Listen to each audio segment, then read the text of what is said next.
Welcome everyone to the PJ's Cast. I'm your host Pierce, alongside of my good pal Dylan, and making his yearly appearance on the show is Ben Pope. How's it going, Ben? I'm great. Thanks for having me as always. Right before we started the podcast, you said you've had some downtime this last week. Like Blackhawks last played their last game 9 days ago, and to me, it just kind of feels like an eternity now. And I'm wondering what you've done in these past 9 days, and you're also going to Japan. How long are you going to be in Japan for? So I'm just curious, like, what is your next month going to look like before we get to crazy season with the Blackhawks?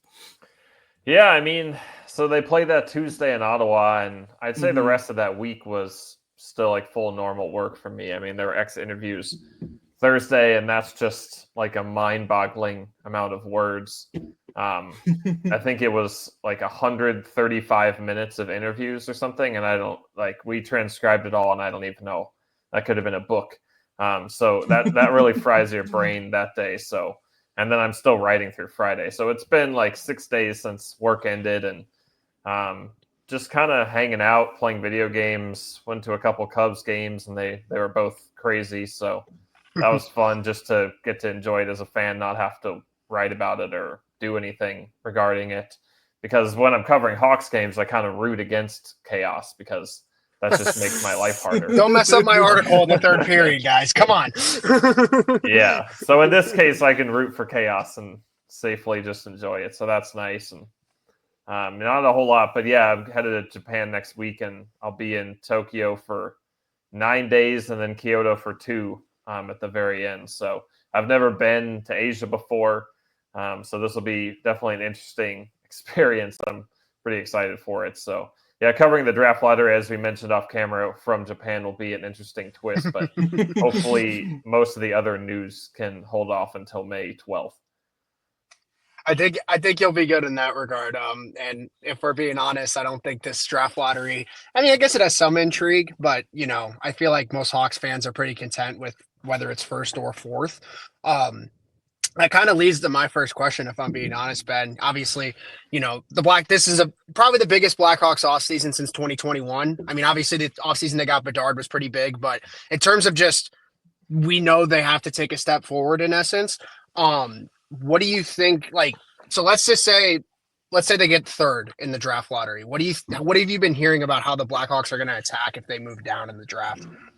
I haven't really heard a whole lot as far as draft strategy yet. They haven't finalized their rankings yet. We haven't had the combine yet, haven't had some scouting opportunities. So it's not, that finalized yet. And also they got to see where they land in the lottery and where other teams land in the lottery. That could influence what they're looking for. But just from my perspective, and I wrote this a couple weeks ago, I feel like you almost don't want to win the lottery this year because you'd be prevented from moving up in the lottery each of the next 2 years because you can only move up twice in a 5-year span. And if you did get the first pick, you'd be in line for a defenseman, which you don't need as much. And obviously, there'd be the option to trade down, but that really doesn't happen very much in hockey. It's been not the NFL, pre unfortunately. 05 lockout since we saw a team trade the number one overall pick. So I feel like sticking at number two and getting your favorite forward out of all that bunch is probably the best case option for the Blackhawks because that wouldn't count as moving up since they finished in 31st. It'd be an interesting argument whether it'd be better to fall to third or get first. I could go either way on that, but it is kind of an interesting dynamic where it's not necessarily like that much excitement to win the lottery. It's very different than fans felt going in the last 2 years. I think that mainly stems from, like you said, I feel like there's a lot of intrigue with this draft just because there's not I think you There's could not a lot talk of to three different consensus. scouts. Yeah, you could talk to three different scouts. They'll have three different top fives. I think that's very, very general. But also at the same time, there's not a Gavin McKenna. There's not a Macklin Celebrini. There's not a Connor Bedard. There's not this big name that is drawing people in. I mean, obviously, there's great players: Matthew Schaefer, Michael Misa. Like the top 4 or 5 where the Hawks are going to be. There's a good slot of players. It's just it's not like 2023 you knew pick 1 through 4 you're getting a number one center, and I don't think that's the case this year. So that probably plays things into expectations for sure.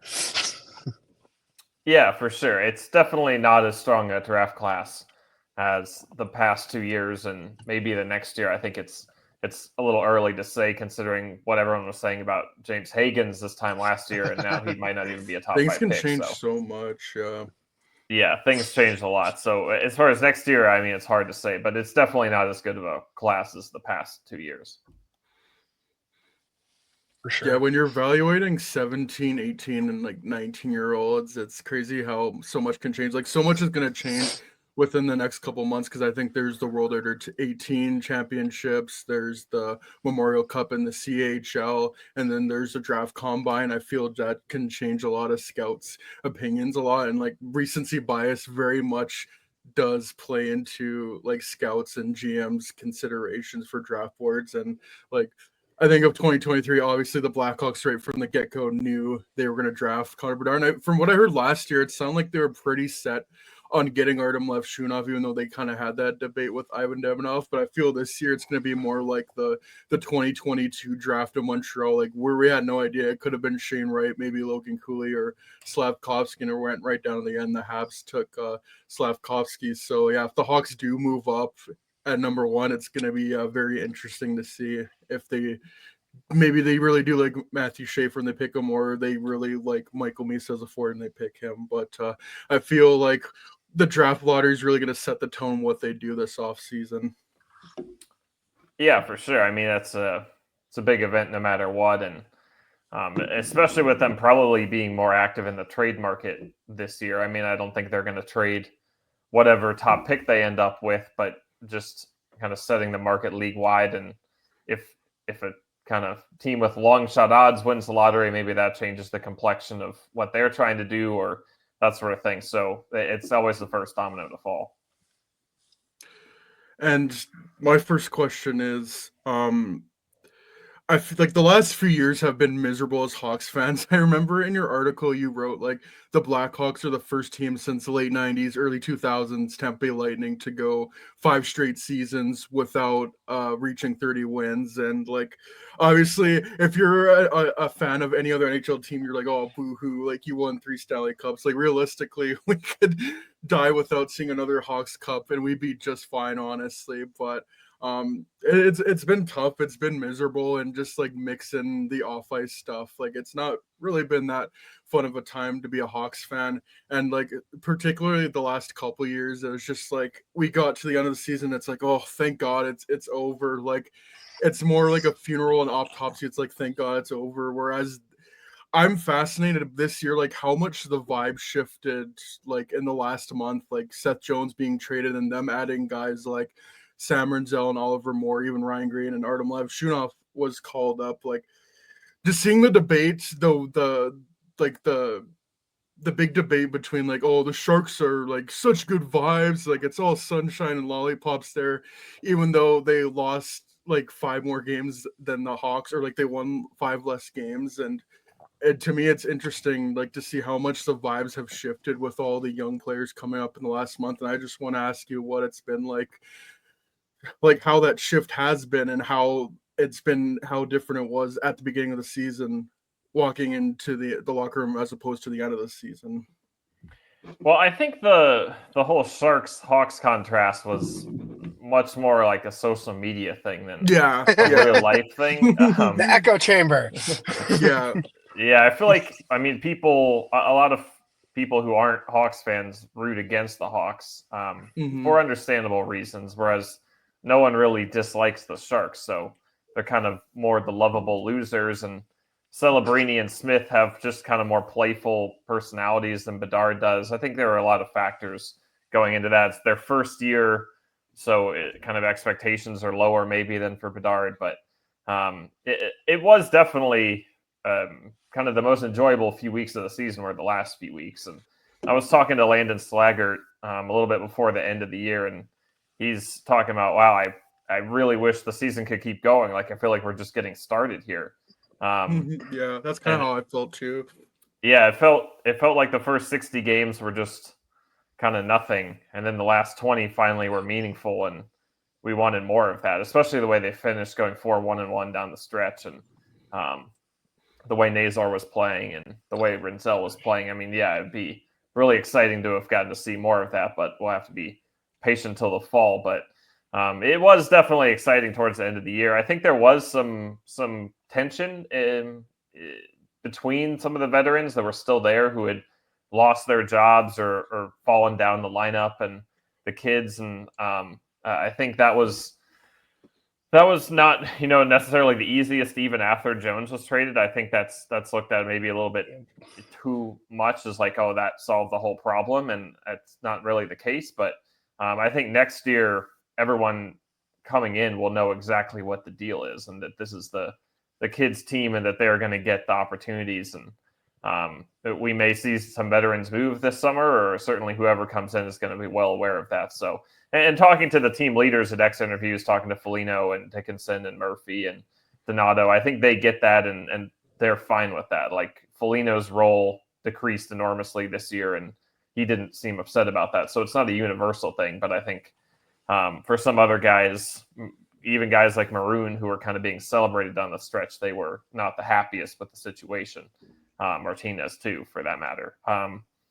So yeah, there was a lot of different dynamics at play, a lot of politics this year, and but in general, all the young guys coming in really brought just a breath of fresh air, and not just in terms of being new and being exciting from kind of a team building standpoint, but they also all have really good personalities and are friendly and outgoing and positive, confident, but not arrogant. Like I felt like they're just genuinely pleasant to deal with. And will be probably even once they're 5 years into their career and don't have this same novelty factor. So that was really nice to see. Yeah, you gotta feel bad for a couple of players. Like, I think of Brody. I don't think he got a game the last month of the season. He was 100% healthy. Like, yeah, he wasn't playing great on ice, but at the end of the day, these are still human beings, and to not play the sport that you've played your whole life for a month straight when you're healthy, that can't be a good feeling. Watching the game from the box, and like you said, people like, I think Foligno was the only one who took the decreased role and kind of kept his same production, just because that's the kind of player he is. And he can mesh in a bottom six role, and it's just I can imagine the kind of heads, the butting of heads between the veterans and what's at stake. But like you said, if people you're bringing in this summer, they know the situation. I mean, you think of, like, I go back to like when the Leafs started to get good, and they started bringing veterans in. Like, Patrick Marleau knew what was going on once he got there. When you bring in a big player like that, they need to know that, yeah, you're not going to be you're not getting the top power play minutes. You're not getting top penalty kill minutes potentially. You're probably not playing 20 minutes a night. Like, these are just some realities if you're going to come to this team. But at the same time, it's like you said, some people might be on board, some people might not, and that's just the result at the end of the day. Yeah, for sure. And I don't know if I have anything more to say on that, but yeah. My overall feeling is just like, yeah, Twitter is very much an echo chamber, and like a lot of, I suppose, parasocial people like read into so much about like, oh, Bedard is miserable, like Macklin Celebrity is so happy, and it's like, yeah, the Hawks won 25 games this year. Like, I kind of would expect him to be a little frustrated, but yeah, like at the end of the year, it felt like more of the cliche of like, oh, this is not a goodbye, like this is a see you later. Like, it feels like there is more to come, because even last year it was like, oh yeah, Frank Nazar did come up and score a goal, but it was like, we still got a ways to go now. But now going into next year, there's reasonable expectation. Like, Frank Nazar is going to be on the team next year. Connor Bedard, I think, is going to take a step. Like, I showed a lot of glimpses of what he can be at the beginning of the year. Like, down season still got 67 points. Like, there's just so much more talent there. And then you look to the defense, like, I'm like, okay, maybe one of Rinzel or Lev Shunov can make it next year. But now I'm like, I think both of them are going to make the team. And maybe, I don't know if Oliver Moore is guaranteed to make a team, but I think he has a good shot. So like, going into next year, there is like legitimate reason. Like, oh, it's not just Bedard now. It's, you got Frank Nazar who could drive his own line. And now you got all these defensemen add to Alex Vlasic, where it's like 50 minutes of the game, you're going to have at least one of those guys out there. So we kind of talked about the draft lottery being an important thing for this offseason, like what it might dictate what the Hawks do. I think the biggest one truly is the coaching. Like, being a Hawks fan and like seeing what's happened for the past 7 or 8 years, like ever since they've gotten rid of Joel Quenneville, to me they haven't had a good coach. And like that's not to like completely knock the coaches they've had, like mainly Jeremy Colleton and Luke Richardson. Like you can only do so much with the team you're given, but I just can't help but feel like those past teams could have done better with a more established coach. And coming into this offseason, I feel that's the biggest thing. Like you got to thread the needle in terms of you got to get a coach that can get this team to win now, but also develop all these young players. And obviously, I think the hot name out there is David Carl, but I'm not like I'm not sure if they're going to get him, and maybe they look towards more of a veteran head coach. They don't want to go with a coach without any like prior NHL experience. So I don't know if you look too much into it, but who do you think are some potential candidates for the Blackhawks head coaching vacancy? Well, as you mentioned, I think Carl is the biggest name, and we all saw Frank Cervalli's report that he's at the top of the Blackhawks wish list. So, such a wild card, I think.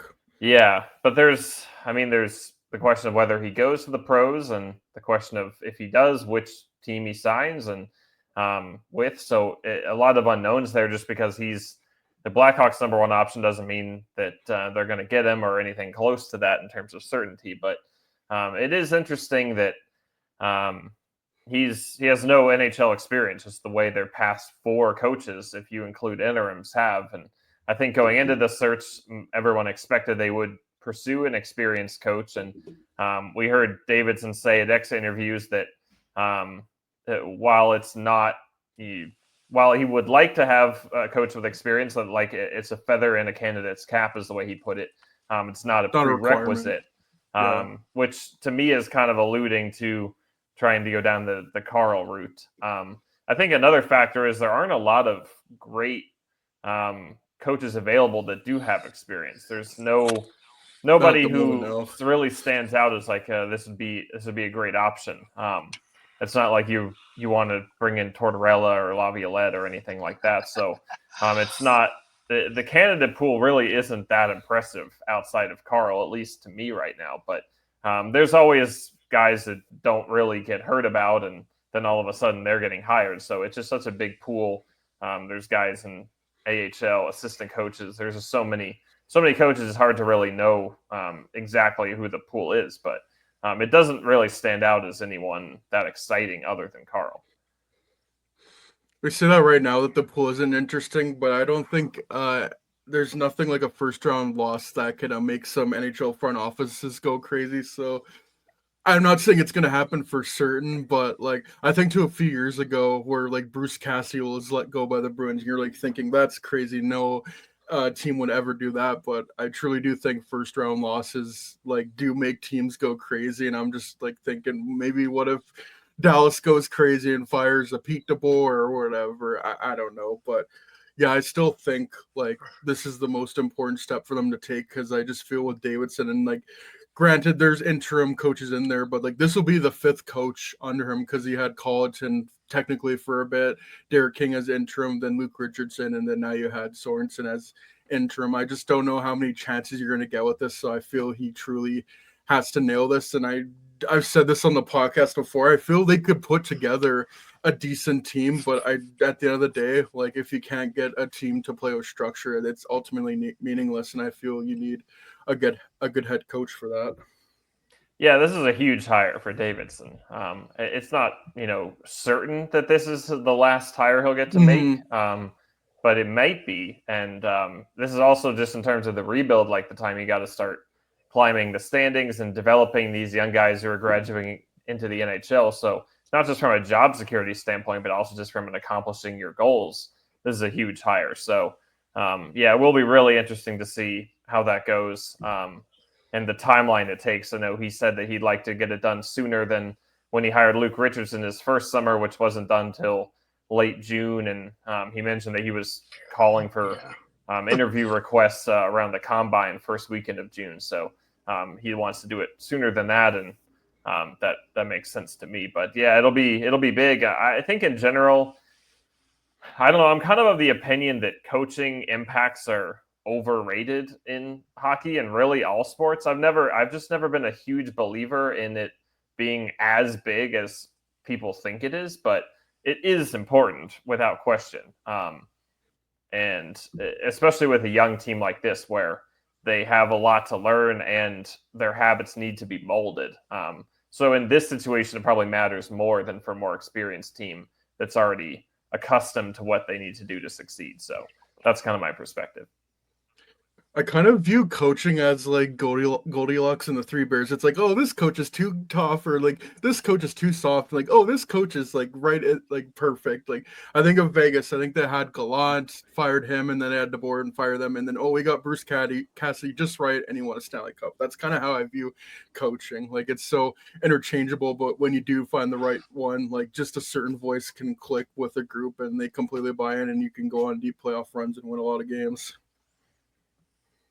Yeah. There's also it took them a couple. That's a good one too. Oh, sorry, Dylan. I didn't mean to cut you off. You're good. Don't worry about it. You're good. I was just saying that Paul Maurice it took him a couple tries to get Maurice, and look at the difference he made with the Panthers. I mean, a couple a President's Trophy, a couple division titles, a couple Cup final appearances, but they went through Gallant, they went through a couple other. There was one more coach in there. They went through Brunette. Like it's a whole mix of them. So yeah, it takes time, but also you have to take those swings, and I think that's why this offseason is so pivotal for Davidson. Like we said earlier, it's not just the coach, it's the team. They can't. I'm going to be honest. If they're in the Gavin McKenna sweepstakes next year, that's a failure. That's a failure of an offseason by Davidson, and your leash gets extremely short, in my opinion, because at that point you have Bedard on his second deal. It's not house money anymore, and you have these young guys that you're going to have to start paying. Which I'm going to be honest, that brings me to my next question. Obviously Connor Bedard's going to be up for extension as of July 1st. Frank Nazar is going to be up for an extension this year. I believe Kevin Korchinski is as well. All three are going to get completely different contracts when it's all said and done, clearly. But at least in terms of Bedard, how soon do you think that extension gets done? Because I know they already kind of talked about it in the exit interviews a little bit. It sounds like he's open to signing longer term than at least I would, because Pierce and I have had this conversation all year. I think he's going to sign like a 4 to 5 year deal, kind of like Matthews, and then really get his big deal towards the end. But he could sign 8 right out the gate. I'm not opposed to that at all. I just kind of want to know how you think they're going to go about the Bedard extension going into this summer. Well, I think from the Blackhawks standpoint, they probably like to get it done this summer, considering he's coming off like a not killer year. And from his standpoint, he might want to wait. Not so that he can leave or get offer sheeted, but just so he's probably more likely than not going to have a much bigger year next year, and that would increase his value. So I think just from that's not what I've heard. That's just I feel like general philosophy. It would just make sense that would be their motivations. But I think that was reassuring for a lot of people to hear Bedard so explicitly say that at extra interviews, that he wants to be here for a long time. And he hasn't thought much about the extension yet, obviously. He's not even eligible for it yet, but that he doesn't think it'll be that big of an issue or that challenging or anything to work out when the time does come. So I think that was reassuring. And I think with him saying that, now people don't have to freak out if it goes to August and he's going to Vancouver yet. I don't think it'd be that surprising if it wasn't until next summer, and I don't think that'd be much reason for concern either. But we'll see how the timeline progresses with that.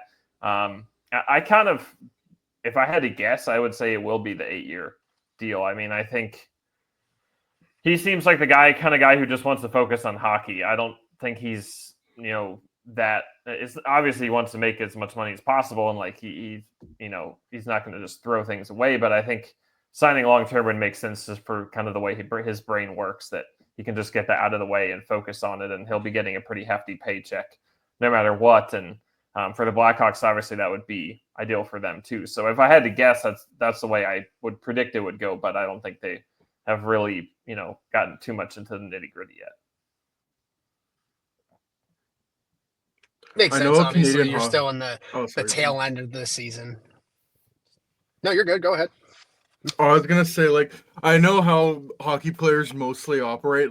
I feel with the cap rising, we're going to see more players maybe go the Austin Matthews route, but I do think there's still going to be a lot of hockey players that are I want to stay with one team, and I'm committed to winning. And Like Sidney Crosby has been in Pittsburgh his whole career and has made 8.7 his whole career $1 million. And Bedard, like he played in Regina, not very good Regina team, and he carried that team to the playoffs. And there were talks about him, he might get traded, and he's like, no, I want to stay in Regina. So I always thought like Bedard's going to stay here long term, and I think they'll figure something out. I think the more interesting part would be the money. I still think like kind of more along the Crosby lines. It would not surprise me if they did like a 98/8, and he gets $12.25 million per. And at this moment, I don't think Bedard is a $12.25 million player, but obviously, like in the future, I definitely think he will be. So I think that's maybe like a sacrifice that Kyle Davidson is going to have to make. Like, yeah, maybe you're overpaying him by a little bit to start the contract, but obviously by the end of it and the cap going up and up, like that's a steal. I think that's how it's going to work out.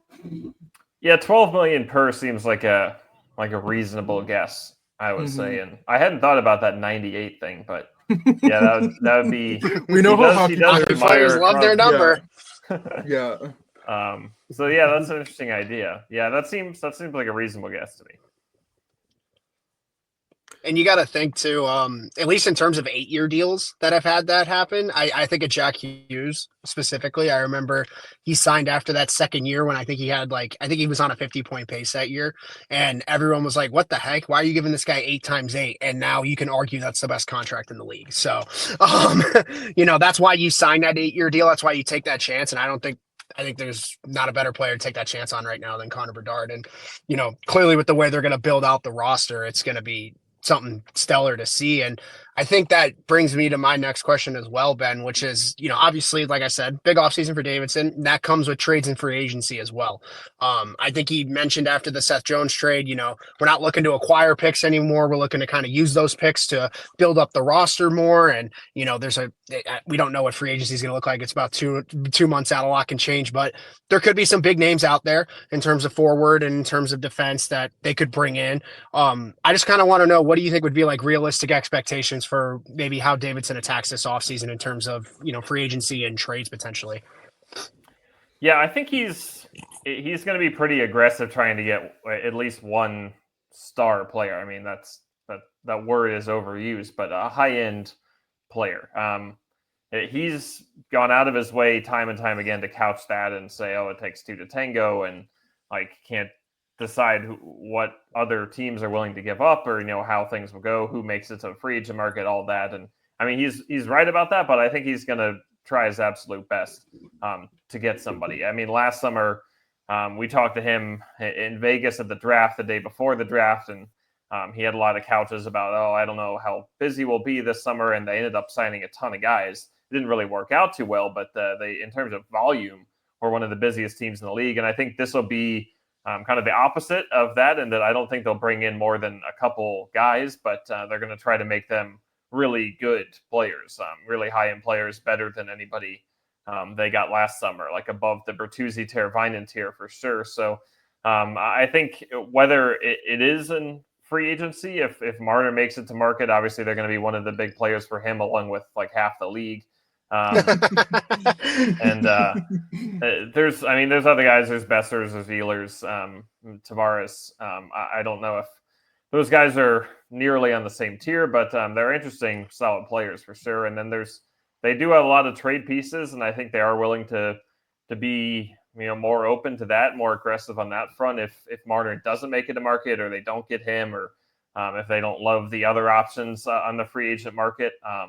And it also, as Davidson has said, it depends on who's available. It's kind of hard to say at this point. I don't think, we've heard too much yet about who might be getting shopped this summer, especially with a lot of the contending teams just starting their playoff runs. But I do think he's going to try pretty hard to do that. And I think the whole organization feels like this is the time to do that. I think from even on the business side, they've been pretty patient with the losing, and the ticket sales have been decent enough to make this sustainable, but they know it can't go on forever, and they're pretty eager to start having more success. So I know there's some people on Twitter that are like, they need to tank again for McKinnon, and that's definitely not what's going to happen here. So I think everybody is kind of aligned that, okay, this is the summer we need to start, being more aggressive, trying to improve, and it will be pretty interesting to see how that works out. good to know everyone's on the same page with that because I remember reading your article about it where you were saying like it's probably best that they don't win the lottery this year, but also there's part of me that's just like I'd rather they just win it and you can knock the next 2 years of tanking out the window and you can just go for it and you grab whoever your best player is on the board in 2025 and go from there. I think it's more that it's just like they don't want to be a bottom 5 team again next year, but they're probably still not going to make the playoffs. And so that means you do have, at least a few percentage points chance of winning the lottery. And I think that would arguably, even if it's like a 4% chance of moving up 10 spots, would be more valuable than winning it this year and then the following year as well. So it's not like in a lot of responses to that article, we're saying like, oh, it'd be if they're a bottom 5 team again, like I think they were thinking of it in terms of like, oh, they're trying to tank again next year. And that's not what I was saying. But I think that even if you're in like an Anaheim situation where you finished 24th or wherever they were, those lottery odds still have some value. I think Fierce and I have had this conversation. It's if they have a 10-win increase, that's still only 35 wins. That's not a playoff team, but that's tremendous step forward in terms of what they need. And I think if that's the situation they're in, and if they move up 12, 13 or 10 spots or whatever it is, that'd be awesome. But I get what you mean. You always want to have that hope in your back pocket, I guess, in a sense, especially if the season does go awry or a direction you don't want to see it go. But I think we're all in the same boat. If they're bottom 5 next year, something went cataclysmically wrong in the offseason or during the season. It's the only way that could happen, I think, because they have the capital to make these moves. They have the money to make these moves. Sounds like they have the green light from ownership to make these moves because they want to make money now. They want to see those ticket sales and jersey sales go up a little bit. So, everyone's got their 98 jersey. They got to get some other ones now. Maybe a 16 from Toronto. Who knows? Yeah. I think it definitely green light on all fronts, and I am curious to see how the team spending progresses. I think with the salary cap going up so much, we're going to see a bit more of a divide between the big market teams and the small market teams, and not see such a large percentage of the league spending all the way to the cap. And Danny Wirtz has said that he intends to spend all the way to the cap, and that's his expectation, even when it's at 115 million or whatever. But he has been a little bit more frugal than Rocky was his first couple of years. And maybe that's just because the team's rebuilding and you feel like this is the time to save money. And then now you can get more aggressive with it. But I think some people are thinking, oh, we got to see it to believe it in terms of him, fully spending all the way, even when it's a $30 million increase from now, and on coaching as well. And just all the other things that go along with the team. So it'll be interesting to see how the spending progresses. But I think certainly for this summer, in terms of going after a Marner or someone like that, there's not going to be any financial issue at all. 100%. I think Pierce and I had the conversation because we were kind of going over like where the big off seasons will come for contracts. And it's like, the Bedard's off season is going to be big, but I think the bigger one's going to be when Renzel and Levshunov are up the same year, because if the trajectory is going the way it's going with those two young defensemen, that's going to be a hefty payday. And, you might want to save like 15, 16 mil for that when that comes around. So that obviously you got to take into equation, but at the same time, like if Mitch Marner hits the open market, there's no reason why you shouldn't offer him the most that any winger's ever. And you'll figure out the rest later. Plain and simple. Yeah. Exactly. And I think that benefits the Hawks, like with bringing on these players earlier. You look at a guy like Frank Nazar, his second contract's probably not going to be as big as he'd like it to be, but at the same time, that benefits the Blackhawks because then they don't have to lock him up to 7x7 immediately. They can maybe bridge him, and then you have time to kind of sort things out down the line, which benefits them when they sign these big deals. Yeah, I don't think they're too worried about the contract structure right now. I mean, they're out here acquiring Shea Weber just for insurance money. Like I think that's a figure it out in 2 or 3 years kind of issue. I think right now you're just trying to accumulate talent. Kick the can down the road. The can that doesn't even exist yet. Yeah. I just think of what they did with Vlasic and letting the first year slide. If they had if they didn't let that happen, and they would have to pay him this year, they're probably paying him 6, 7, if not more. So it's a good thing that they let that slide and were able to lock him up to that contract 1 year earlier as opposed to this year. Yeah, it's been interesting, honestly, how I feel like before Davidson, before the past 4 years, there was just kind of conventional wisdom that everybody, cut off their guys at 9 games. The conventional wisdom was to slide as much as possible. And Davidson's gone the exact opposite way in terms of he burns everyone's contracts as much as possible. And it has worked out pretty well. We saw it again with Levshinov, and we'll see how that affects things 2 years from now. But pretty much everyone he's done it with, it's either been a wash or saved them money. So I'm curious to see if other teams start doing this more, because I haven't looked that closely, but I feel like a lot of other teams are still sliding things and keeping guys at 9 years. And I get that if you're a contending team and trying to make every penny count, that extra year in an entry-level contract is valuable. But if you're kind of in even just kind of a bubble team, I wonder if teams start doing this more and following this, because I don't know if there's ever been a GM who's been as aggressive about burning years as Kyle Davidson has been. Yeah, I can't think of one off the top of my head. That's for sure. Yeah, definitely get maybe 5, 6, 7 years ago when the cap wasn't going up and kind of before COVID, where teams were like, oh, we gotta milk all we can out of this contract. We gotta have this ELC on our books as long as we can for this young player before we gotta pay him a bunch. But yeah, now I think just with the cap going up, yeah, I think we're gonna see a lot more of ELC sliding, and that's been, I think, a point of contention for some NCAA players, because I know that was a thing with Cutter Gauthier, and then now it's a thing with Isaac Howard in Tampa Bay. So yeah, and Dominic James, I don't know exactly why he didn't want to sign, but it could have been a factor there too, that they didn't want him in the NHL this year. But that situation's never quite figured that one out. I feel like we're going to see a couple more of those. Yeah, I mean, it's a crowded prospect pool, so I understand from that standpoint. But I feel like there's also a lot of opportunity. Like, if you believe in yourself, sure, you're going into a situation where you're competing against a lot of guys, but there's also a lot of spots available if you can beat those guys. Whereas if you're going into an established team, like maybe your odds of squeaking on as the 13th forward are higher because you're cheap and there's not many other prospects battling for that. I don't mean necessarily next year, but during your ELC at some point. But it's going to be pretty hard to climb higher than that. So I think it kind of goes both ways. Kind of on the conversation of. Sorry, Dylan, I keep cutting you. No, I think mine's got a long pause in it. I apologize, guys. Yeah, that's what it is, I think. Yeah. Sorry about that. Once again, in the car today, does that work? But I agree. You would think because it's not like anyone's established yet on this team. It's very possible, if you believe in yourself, like you said, you can definitely make your way into the top 9 on this team if you play strong enough out of camp. But maybe it's just a guarantee thing. I don't know. Maybe it was a money thing. Maybe it was the way they structured the contract as a 2-way deal.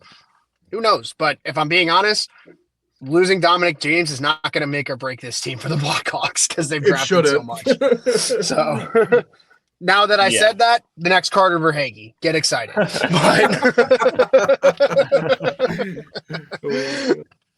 Oh man. To kind of continue that conversation of young players getting contracts and extensions, no doubt in my mind, Kyle Davidson should be doing everything he can to get Bedard signed. I'm very optimistic something will get done this summer, but the more interesting talk is do they want to extend Frank Nazar now? Do they want to bet on his talent? And same thing with the defenseman, because ideal world, you want to get them bet on their talent, lock them up for cheap, and then hopefully they grow into that role and then become underpaid. I look at the defensemen, I look at what Nashville did with their defensemen 10 years ago, where they bet on their talent, locked them up, and then once they became elite top pairing defensemen, they were severely overpaid. So I'm wondering, do you think Kyle Davidson would be interested in doing something like that, especially with guys like Renzel and Lev Shunov and Frank Nazar? I think if we're by the new year 2026 and he's played a full calendar year and is still producing at the rate he has been down the stretch. Like, I think you got to lock him up as well. Well, with the defenseman, they wouldn't be eligible this summer. I guess Right. so, Yeah. but I guess I mean like next year or whenever they would be. Yeah, I think it's just too early to say with that when they're just 1 year into their pro career. I mean, it's an interesting thought, and I think for Nazar, that could be a possibility. I haven't heard anything on that, but I mean, the way he finished, I think they do have a lot of optimism for him and a lot of belief in him, and he just talked about it too, how he kind of is a little bit of a slow adjuster, not in the AHL at least, but he gets somewhere and it takes him a little while to kind of get his feet under him, and then he really starts to take off, and that kind of fools that equivalency model that we've seen out there. But it does. I feel like it's a pretty high probability that he's going to turn into an impact player moving forward. So it wouldn't be shocked if the Hawks decided to try to lock him up now, but we'll just have to see it. There's a lot of questions this summer. I feel like I say that every year in this podcast, but it's always so early that I'm on here that there hasn't not too much conclusive yet. 100%. And with the season that they've had, it's been a pretty interesting Blackhawks season that you've covered, I'd say the least. Seth Jones got traded. Connor Bedard had like a 12-game goal drought that got a lot of attention. And, the kids coming up at the end's been a fun resurgence. I just got to wonder, what's been your favorite article to write this year? Because there's been some good ones, like all the coverage of the Seth Jones trade, all the coverage with just how the coaching change shift and everything. Yeah, didn't even mention they fired Luke Richardson mid-season too. So it's been pretty hectic. But what's been your favorite article to write or favorite piece that you've written this year? I mean, there's always different categories of it. I think breaking the Seth Jones news was pretty exciting from that standpoint. It was the second practice after the Four Nations break, and I just went up to him and I felt like I asked him some softball question just about, how practice this week was going or whatever. And then I asked him if he'd had any thoughts about the trade rumors, and I didn't expect him to say anything really, but it's just kind of I have to ask. And for him to say what he did, that I've talked to Kyle and I understand the money is not going to be easy to move, but we're looking at options. I was pretty taken aback, and so I think I kind of stammered through a couple of questions after that because I just wasn't mentally prepared to have follow-up questions. You're like, mine's racing. Okay. On that topic. I didn't expect him to say that, and then I have kind of a phobia of haircuts, and I still go to the same place for haircuts that I went to in college in Evanston. So I had and it's by appointment only. So I had an appointment right after practice that day, and the Hawks had like a 4-game trip coming up in Columbus, and then on that. So I wasn't going to be able to get my haircut for like 2 weeks if I didn't make that haircut appointment. So I knew that Scott Powers had talked to Seth after I talked to him during the same open locker room. And so I just had to kind of gamble that Scott hadn't asked him what I asked him, and Seth hadn't broken the news to him too. Because I just had to, I had to drive up to Evanston and so I had to sit on that for like 2 hours.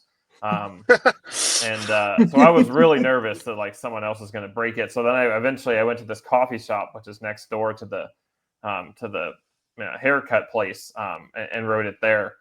So that was kind of a fun. I mean, it was an interesting day for sure, and I just got totally lucky. Like, I don't think he was like, "Oh, I want Ben Pope to break this news." I think I was just the first person who asked him about it after he had decided that he wanted to go public with it. So I just got lucky, but that was fun to be involved in and see how that played out over the following week. That was definitely an interesting process. In terms of like the most enjoyable story, I'm trying to rack my mind if I probably should go through like my whole archives and determine this, but Louis Crevier is honestly like one of the greatest guys to talk to. I mean, he's just so friendly and down to earth and just a really interesting guy. At one point, I never wrote about this, but he talked to me about how he kind of gets in the zone when he's shooting the puck, and it's like in slow-mo, like a video game, which was really interesting to hear about. But He also talked about his draft experience, and he was in the 7th round in 2020, which is a remote draft that took all day. I remember I was just sitting on my bed, petting my roommate's cat that whole day. But he was in his like junior team arena. They had a watch party, and so they were all sitting there for 7 hours waiting for him to get drafted. So that was like, I got to write about this. So I talked to his junior coach. I talked to Dawson Mercer, who was on that junior team with him, and I wrote that story towards the end of the year. And it's, I mean, not that many people read it. It's Louis Crevier. It's not going to get the same attention that like the Seth Jones story did, but for me, that was a fun one to write, and he seemed to genuinely appreciate it because he doesn't get a lot of coverage, especially here. He gets probably more in French Canadian media than he does in Chicago media. So, yeah, those are two that stand out as, I guess, interesting and fun ones for me. It's fun to hear that about Crevier, honestly, because I thought he had good success with Vlasic this year on ice. So to hear that he's a fun person to talk to off the ice, and yeah, I can kind of see the slow motion shot now. Now that you mention it, like I can see how time slows down for him because he finds like for the goals he had this year, he was picking corners, for being honest. So, he's an underrated player in the pool to have, and it's always good to find those people in the locker room that are, willing to, show a little personality every now and then. Because I know at least the last couple of years, that was always the thing we'd ask, like, oh, who actually, wants to talk? Because, most people don't want to talk. So, and I know Blackwell was good for a couple of years. It's good to see him having success in Dallas and stuff. Yeah. But it's always nice to hear the new one, And then in terms of the Seth trade, I mean, I remember when you posted the article, I thought I was doing a double take. I was like, wait, what? Oh, God. Because, like, we just talked to Scott Powers, Pierce, not even a month prior. This out, yeah. and Scott Powers was like, I don't think Seth Jones will get traded this season. I don't think it's possible. And we kind of agreed. We figured maybe it was an off-season thing, but, man, that process got sped run so fast. And the fact that you had the privilege to break it is awesome, because wasn't that the night of the final for the Four Nations face-off? Yeah. Or was it? Yes. So it was like before that, I was like, oh man, what a bomb to drop right before the game. Before one of the biggest games, yeah. That, I mean, I didn't think he was going to get traded either. And even after he said that, I didn't think they should trade him. And I was wrong about that. I mean, I'll admit that. I didn't see Renzel being able to come in and take over his role the way they did. And I thought it would make them worse, and it didn't really, and it helped the mood in the locker room. So it definitely, I also didn't think they were going to get Spencer Knight in the first round pick for him at that point. So yeah, that worked out a lot better than I expected. But yeah, I was with Scott in terms of before he said that, I thought, no, I don't think this is really anything to get worked up about. Oh yeah, 100%. And like, you think of the situation Davidson got put in with that trade. I mean, it sounded like Seth only wanted to go to two teams, and Dallas said, we're good. And we'd rather Cody Ceci. Wild thought process there, but they got ranted in. So clearly they had other ideas.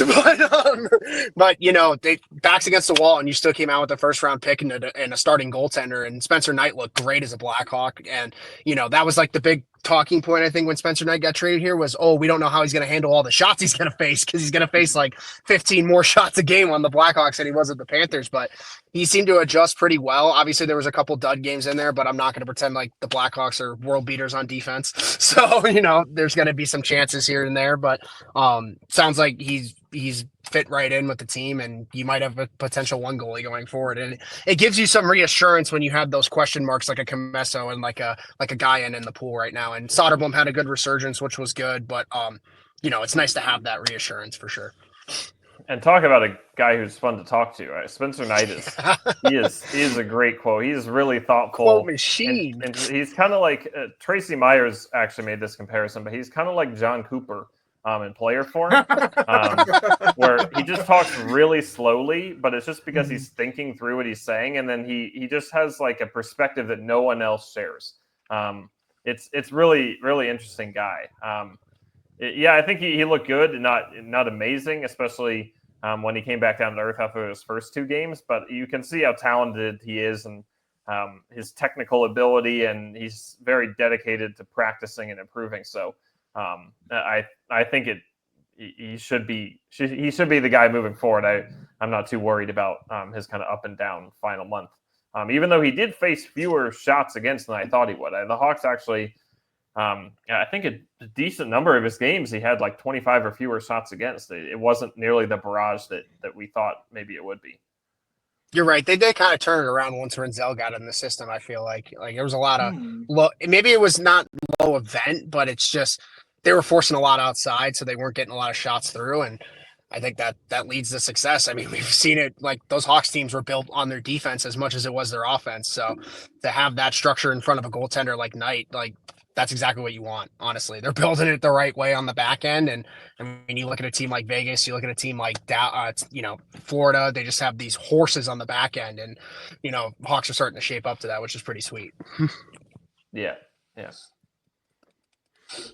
Yeah, it feels like the whole Ivan Demidov thing is like, oh, it's happened. Like we can't change it now, and like it would have been so nice to have Demidov as Bedard's running mate, but just looking at their defense, like how many teams could trot out two right-handed defensemen like Lev Shunov and Renzel for potentially like 50 minutes a game? Like I said earlier, like there's a chance you're gonna have at least one of Vlasic, Renzel, or Lev Shunov on the ice for pretty much the entire game. So yeah, just looking at the goaltending with Spencer Knight, even how like Comesso has done the AHL, there's a lot of promise there. Like we haven't brought up like Brossoit could maybe play next year. Like they have a lot there. Same with the defense. There's a lot of depth there. Like I think at least from a team building standpoint, they got the hard stuff out of the way. Now you get to go do the fun stuff and hopefully find some wingers for Connor Bedard and Frank Nazar now. This should be the fun part of the rebuild. Mm-hmm. Like this should be the time where you finally get to see the prospects and the NHL improving before our eyes, like it playing, exciting development, seeing the team improve. Like this should be the fun part. In theory, the painful part is mostly over. You never know how it could go. Like it could be Buffalo and you just have endless pain, but get excited. Hopefully not. Yeah. But yeah, this should be in theory the fun part the next few years. And yeah, we've kept you on longer than I wanted to, so I'm just kind of gonna wrap it up with a couple of questions on this. Dylan, you got anything more to ask? I'm good to go. I know you had one more question, Pierce, for sure. Yeah.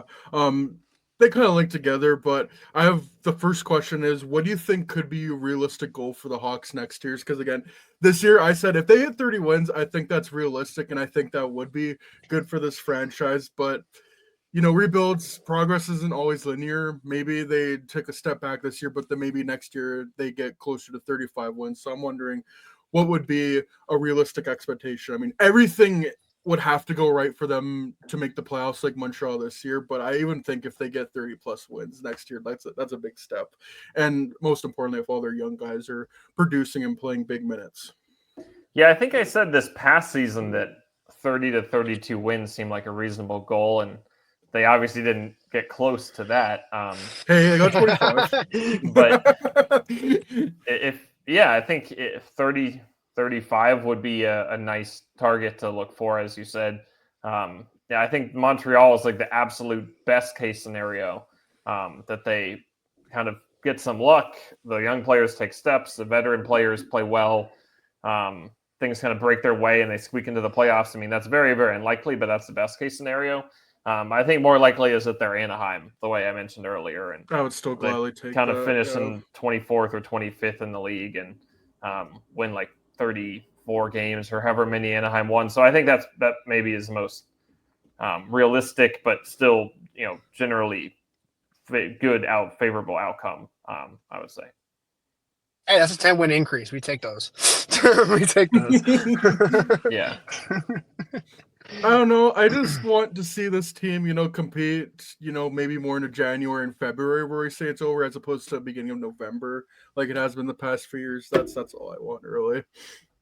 Yeah, for sure. For sure. I remember, that first road trip this year, they looked solid. And then they beat San Jose in the home opener. And I think my headline after that was that the Blackhawks separated themselves in the bottom tier, which was a very, very big overreaction.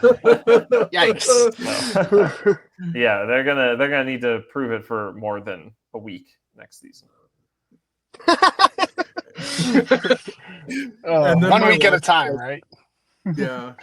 And then my last question is, enough of the realistic stuff. What are some hot takes that you think for the Blackhawks this offseason, whether that's a move or whatever, or maybe like a certain stat line for a player next year? Oh man, I'm Putting you on going the to need to spot. prepare this in advance. Oh man, I feel I don't know. I just haven't even thought that far ahead yet. I feel like maybe for you guys, like you're looking forward more to the summer, because that's an exciting time just as a fan. And like I think for me, I'm just like, thank God the season's over. Like let's just Yeah. turn my brain off for 2 weeks. So maybe I'm not the most prepared for this yet, but I'll say that we were just talking about Spencer Knight, and I do believe in him a lot. I think Me he's too. talented, but I also just seeing him behind the scenes a little bit, I really believe in his process. So I'm gonna say he's gonna have a save percentage over 912 next year. Hell Let's yeah. go. Let's Love go. that. I I mean, love the league that. average is down to like 900 on the dot. No, this that's year, a great save percentage. I think that's what Yeah. Vasilevsky had this year or something like that's above Yeah. league average. So take that every Yeah. time. Take that every Yeah. time. That's just totally off, with no previous thought, just off the top of my head. So I like that one. That's a good one. yeah, that's the best I can do. Yeah, we appreciate you, Ben, for coming on and staying longer than what we originally allotted you to. But I do think there is like a more interesting discussion to have around the team as opposed to the last couple of years.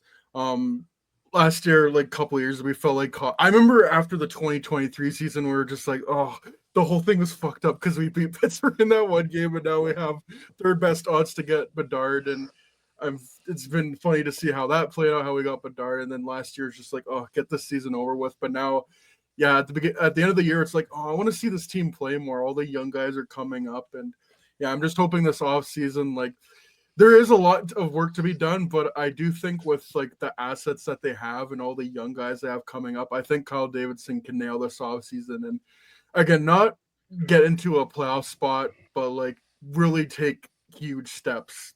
Which hasn't happened for this team yet.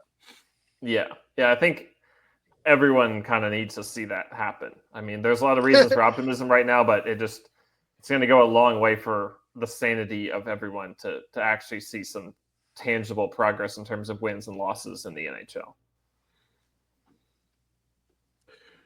Well, we appreciate you coming on. I hope you enjoy Japan, and yeah, it's gonna be a crazy Hawks off season. I don't know if we'll talk again this year, but as always, we appreciate you coming on for your yearly appearance. Pleasure. Yeah, sounds good. Yeah, I'm happy to do it again later in the summer. Things get pretty light and boring. Well, why don't we do that? Yeah. We'll go 2 times this year instead of 1. Regroup in August when everyone's in the Yeah. cottage, you know. Yeah, exactly. Yeah, once All again, right. Ben, thanks for coming on. We appreciate it as always. Too many words. Yes, of course. Yeah, thanks so much for having me.